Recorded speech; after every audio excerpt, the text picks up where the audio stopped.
Hi, my name is Jonathan Chris. I'm a meteorologist with the National Weather Service and a graduate student at the Geophysical Institute within the University of Alaska Fairbanks. In this flash talk, I'll be discussing lightning and wildfire research conducted at UAF and bringing it into the operations of the National Weather Service as well as the Alaska Fire Service.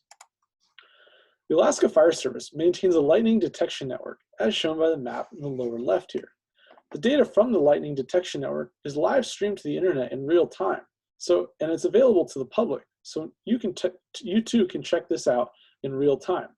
The data is also used by the Alaska Fire Service in detecting and monitoring where new fires may have been ignited. The data is also useful in helping us track our thunderstorm climatology here in Alaska. Now, greater than 90% of acres burned in Alaska by wildfire are burned by lightning-ignited fires. So it's really important for us to understand what causes lightning, both on the short-term and the long-term timescale. Those fires are shown by the map here on the right, as we can see, are mostly in the interior, with all colored areas representing wildfire area burned between 1940 and 2019.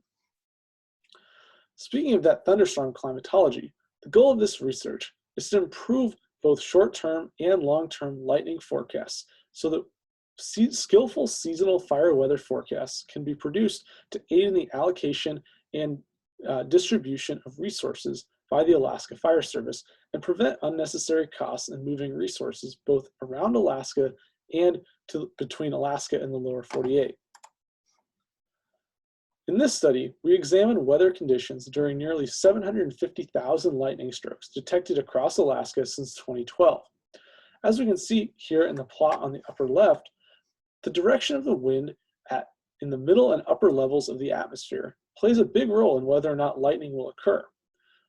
Near Fairbanks, as shown by this plot here, we see that most lightning occurs during northeast or northwest winds at 700 hectopascals, or approximately 10,000 feet above sea level.